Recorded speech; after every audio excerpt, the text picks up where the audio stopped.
আমার সিনেমা নিয়ে অনেকের চিন্তা, মাথা ব্যথা, ঘুম হারাম যে সিনেমা কই, সিনেমা কেন অপু করছে না, সিনেমা না করলে শেষ হয়ে যাবে। মানে আমার ভালো লাগে মানুষের চিন্তাধারাগুলো। লাইক যখন অনেক সিনেমা করি তখন আবার বলে সিনেমাই করে, সিনেমাই করছে।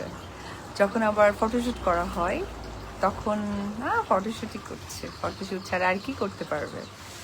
আবার যখন কোনো ব্র্যান্ডের সাথে ব্র্যান্ড অ্যাম্বাসেডারের কাজ করি, ওটা তো তেমন একটা কিছু না, করবোটা কি কাইন্ডলি আপনারা বলবেন। অনেক সময় আপনাদের চাওয়া পাওয়া আমাদের আসলে রক্ষা করা উচিত, তো ওটা আমি মনে করি। তারপর ভালো লাগে, এই জন্য ভালো লাগে যে আমাকে নিয়ে আপনারা অনেক বিজি, অনেক ব্যস্ত, মানে এত সময় দেন আমাকে। আমার মনে হয় যে যারা মহিলারা আছেন, মানে মেয়ে লোক আছেন, তারা এই সময়টা যদি একটু তাদের পড়াশোনা হতে পারে, হাজবেন্ড হতে পারে, বাচ্চা হতে পারে, ফ্যামিলি হতে পারে, 1% দিত, আমার মনে হয় যে লাইফটা আরো সুন্দর হয়ে যেত।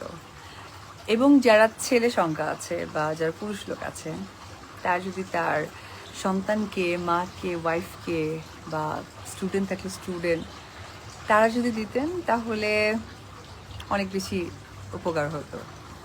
হ্যাঁ, মানুষের লাইফে পক্ষ বিপক্ষ, ভালো মন্দ, ভালো লাগা মন্দ লাগা থাকবেই।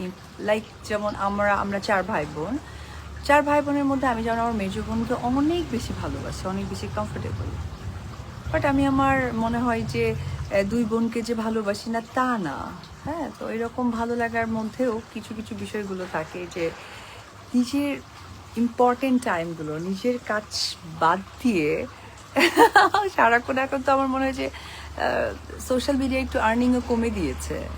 ওই কি বলে ওটাকে জানো, জাহিদ ওটাকে কি বলে, না না না, কি যেন টাকা আসে, মনিটাইজেশন। হ্যাঁ, মনিটাইজেশন কমিয়ে দিয়েছে, এই জন্য অনেক কথাবার্তা কম। আগে তো ফেসবুক খুললেই বোরখা পরে কথা বলতেছেন।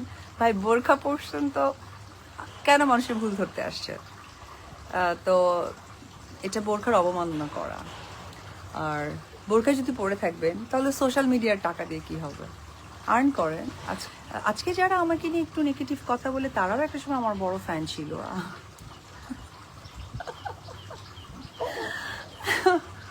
যাই হোক, তো ওই জায়গা থেকে আমার আসলে কোনো ব্যাপারেই মন খারাপ হয় না। সরি টু সে ফার্স্টেই বলে নিই যে আমার সব সময় আমার নেগেটিভটাও খুব ভালো লাগে, পজিটিভটাও ভীষণ ভালো লাগে, কারণ আলটিমেটলি আমাকে নিয়েই তো আলোচনা হচ্ছে। আমি এখন আছি নেপালে, তো দেখবেন যে আমার ফেসবুকে এখন প্রচুর আমি ছবি দিব, মানে কোথায় যাচ্ছি, বিকজ এইটা জানার অধিকার আপনাদের আছে এবং এটা আমি আপনাদেরকে দেবো বিধায় আপনারা জানবেন।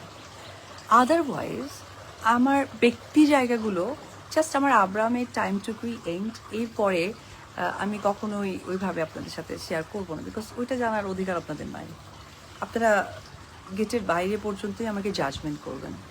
হতে পারে সিনেমায় ভুল অভিনয়, গেট আপে ভুল হতে পারে, আর অলওয়েজ আমাকে ফিজিক্স নিয়ে তো আপনারা এক ধরনের বুলিং করেন, ডাজ দ্যাট ম্যাটার, বিকজ এটা আমার ফ্যামিলি ট্রেডিশন, সো আমার কিছু করার নয়। আমি যতটুকু মেনটেন করতে পারি করি।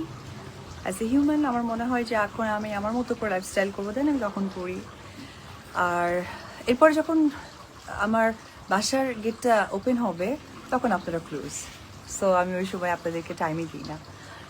এনিওয়েজ, যেসব নারী বা পুরুষরা আমাকে নিয়ে নেগেটিভ পাবলিসিটি করে একটা আর্ন করেন, যদি আর্নিংটা বেশি না হয় তাহলে আমার মনে হয় যে নিজেরা নিজেদের এই সময়টা ব্যয় না করে একটা ভালো বিজনেসে মনোযোগী হন। ছেলেরা হতে পারে, এখন তো অনলাইনে আমাকে চর্চা না করে বা পক্ষপাতিত্ব না করে একটা ভালো বিজনেস করতে পারে। আমি একটা প্রোগ্রামে বলেছিলাম যে যারা আসলে আমাকে হেট করে বা আমাকে নিয়ে কথা বলে, আমি তো বিনা পয়সায় চাকর বলেছিলাম। সো আমি বলবো চাকরও এবং পাশাপাশি গাইডও। এনিওয়েজ, তো এটা তো আমার পার্সোনাল এবং প্রফেশনাল কথা বললাম। এবার আসি শুটিং নিয়ে। শুটিং করছি, গল্পটা ভীষণই ভালো, সিনেমাটার নাম শিকার। আর আমার যে ডিরেক্টর রোমান, আমার পছন্দের আদরের একটা ছোট ভাই, এত ভালো কাজ করছে। ওর জন্য অনেক শুভকামনা অ্যাজ এ দিদি। আর চলচ্চিত্র থেকে আসলে আমার চাওয়া পাওয়ার কিছু নেই। এত বছর আপনাদেরকে আমি চেয়েছি, পেয়েছি, ভালোবাসা দিয়েছেন বিধায় তো আজকে একটা জায়গা নিজেকে হোল্ড করছি এবং আজকে ভালো লাইফস্টাইল লিড করছি, এটা টোটালি আপনাদের সাপোর্ট ছাড়া কিছুই না। আর আমার সাথে যে হিরো আছেন, পলাশ ভাই, অত্যন্ত আন্তরিক এবং খুব ভালো মানুষ। আশা করি সিনেমাটা যখন পরিপূর্ণতা পাবে বা রিলিজ হবে, তারা দর্শকরা হলে গিয়ে একটা ভালো কিছুই পাবেন। আর আমি আবারও নোট করে দিই, চলচ্চিত্র থেকে আমার আসলে চাওয়া পাওয়ার কিছু নেই। আমি কেন সিনেমা করছি না, কেন হচ্ছে না, এই উত্তরের সাথে আমি একদমই এই রাইট নাও অ্যাক্টিভ না। কারণ প্রত্যেকটা মানুষেরই না একটা সময় থাকে, বিবেচনা থাকে। আমার বাচ্চা 10+, সো রাইট নাও তাকে টাইমিং দেওয়াটা অ্যাজ এ মা, এটা আমার একদম রাইট টাইম। আমি যদি এই টাইমিংয়েও সিনেমা করি, এই যে যেমন আমি এখন দেশের বাইরে এসেছি জাস্ট চলচ্চিত্রের জন্য, তো আমি যখন একটা চলচ্চিত্র সাইন করব, মিনিমাম আমার 25 ডেজ লেগে যায়।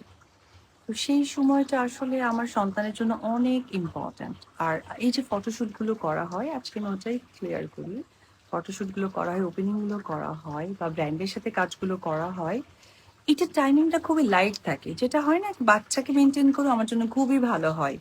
চলচ্চিত্রটা আসলে এই মুহূর্তে আমার জন্য হয় না। আর আপনারা সকলেই জানেন যে আমার মা লাস্ট 6 ইয়ার্স আগে মারা গেছেন, আমার মা আমার কাছে নেই। তো সেই জায়গা থেকে অফকোর্স তার ফিউচার বা তার গুড ফিউচারের জন্য আমার তাকে সময় দেওয়াটা প্রয়োজন। তো সেই জায়গা থেকে আমার মনে হয় না যে সিনেমা আসলে খুব বেশি একটা ফোকাসে আমি রেখেছি।